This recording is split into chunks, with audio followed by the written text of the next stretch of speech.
Yo, what's up? This is Ali from the AI Enthusiast, and today we're going to be covering Extractive QA, Lecture 2. So let's jump into it. We'll do a quick QA recap. So in the last video, we talked about Extractive QA, Open Generative, and then Closed Generative QA. Extractive QA, you have two components. You have the context or the background string. Then you also provide the question, and then you're going to get the answer from the actual context or background that you provided. Open generative is going to be the same as extractive, but you're also going to generate text that's not within your context or background that you provided. And closed generative is going to be that there was no context or background information provided to begin with. You just ask the model a question and it's going to answer on its own. So now let's go into extractive QA example. So this is a context, this is the question, and then this is what the model returns. The context is about beekeeping, and in particular, it talks about the high level responsibilities a beekeeper has, and then from there, it goes into like some more specifics. And so the question that we ask is, what kinds of danger does a colony face? And then when you look at this, you can see that there's a substring. So this right here, beekeepers need to manage potential threats to the colony health, like diseases and pests. So you can see that is what the model has provided to us, or as an example, would provide us in terms of the answer. So yeah, this was the question. This is the answer, and it's actually a subsection of what we provided. This is the context or background that was provided. So now that we know what extractive QA is, we're actually going to jump in to coding it. And this is a concept architecture. I briefly showed this in the last video. And yeah, so what we have is we have a bunch of resumes on the right-hand side, and we're going to get the resume, a sample resume from one of these, and then we're going to extract the text out of it. All of these are going to be PDFs. And we extract the text from that, and then when we have the text, that's one of the inputs. The other input is the question that we ask it. So the question here in the diagram is, what skills does this professional have? I think I'm going to ask a similar question, but I'll show you in a second. So we have a question that's provided. So we provide the question and then we provide the context. This is the background information, the actual resume contents. And so that's step 3, provide that. Step 2, provide the context. And then we get the answer given the question and the context that we provide. And then finally, we can print that out to the screen. So let's jump over to the coding section.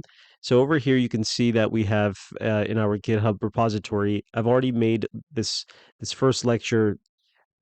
It's lecture 2, but I have it labeled as lecture 1. But basically, we have instructions here that we're going to follow.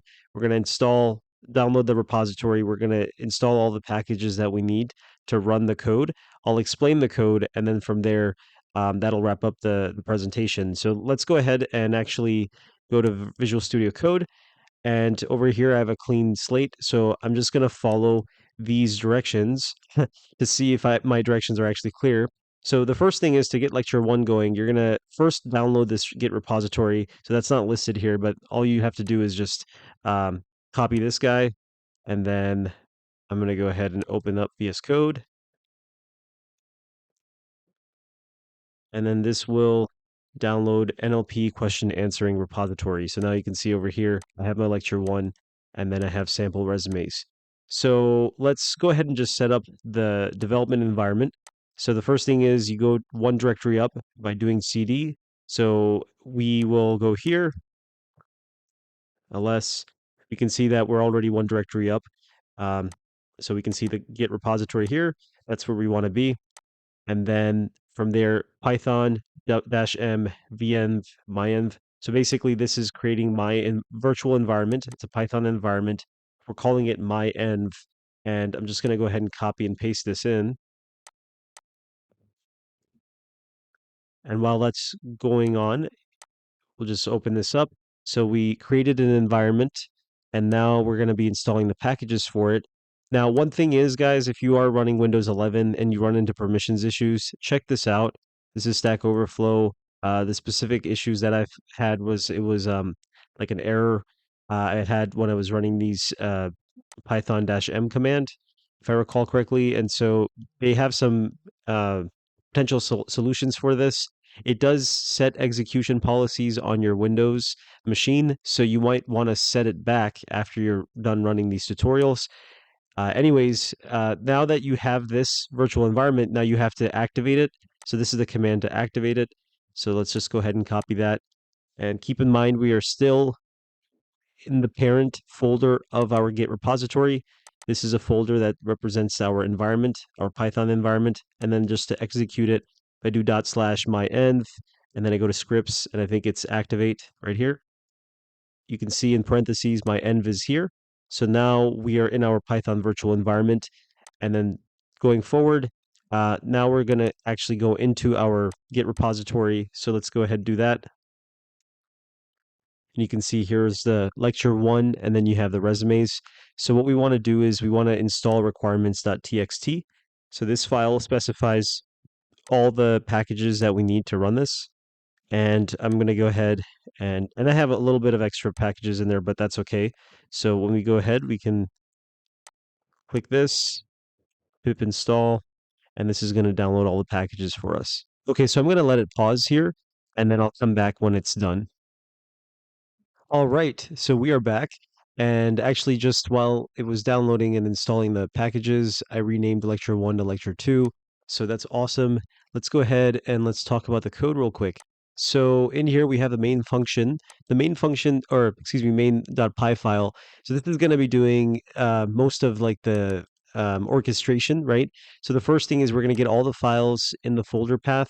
The folder itself is going to be sample resumes, and I have 10 resumes here. So it just gets that path, and then it's going to extract all the files within that path. Step 2 is going to then take the text from each of those files and store that into a dictionary of strings. So we talked about having a text extractor, so that's going to be inside our text extractor.py file. And here's the class. It has one main function inside of it. And so I instantiate the object, and then I loop through the files, have the path to the file. I will extract the string contents using the text extractor, and then I just have a dictionary. So it's going to have the file and then the corresponding string, the actual data, the text of the resume inside of that key value pair. And then from there, we have initializing the model. So this is where we actually will use the pipeline function, and this is from the Transformers library that Hugging Face has. And so here we are going to be a question answering. We're going to be using that type of model. And the model specifically is going to be this one right here. And this is, I believe, roughly, if I recall, roughly about 21 megabytes. So it's been reduced in size. And this is our QA model. So it's pretty much as simple as using the QA model, providing the question string, and then the context string, and then getting an answer back. Now in the slides we had get answer, so I'm just wrapping this so that this represents what we had in the slide. So we use the text extractor to extract the text in the slides. That was step 2, and then now we're doing getting the answer. So now this is initializing it. So we're actually going to go loop through each of the files and then call the get answer function. So for file name, file text, and the file context, this is the dictionary object. I'm going to provide this question. So what kind of job is the person looking for? And then from there, you get the answer. And then we're going to print out resume, the question, the answer, the confidence the model had, and then the elapsed time. So when I run this, as mentioned, we already enabled our environment. And now that we've installed everything, we should just be able to run this. So if we go back to the read.md file, the question or the updated instructions, it goes to lecture2 and then cd lecture2. So let's go ahead and do ls. We can see lecture2 here. And now that I'm in the files, in the folder, I can just do Python, and then I do main.py, and that will run my code. And the first thing it's doing, it's actually going to install the model. So this right here is being installed. Takes some time to do that, and then from there, it's going to start actually going through the resumes. And there we go. So you can see it's parsing the resumes and then asking the question and getting a response. So let's take a look at the first question. So we have resume 1. What kind of job is this person looking for? And it's accounting and financial management. So remember, extractive QA is going to actually take the string from the context or background that we provided. In this scenario, the context or background is the resume. Okay, let's open up this resume. I'll just take the copy path. Go to Chrome. Open this up. And there we go. We have our resume. And you can see here professional accomplishments, accounting and financial management. And then, of course, you can look at the summary of qualifications. They have 6 years of experience, solid academic background, and it's in accounting and financial management. So you can see this is the substring, and then this is what they've been working on. Like this is their career, specifically what they are looking for. So this is how the model will answer your question. Now, sometimes it's great. This is pretty on par for like a good answer, I would say.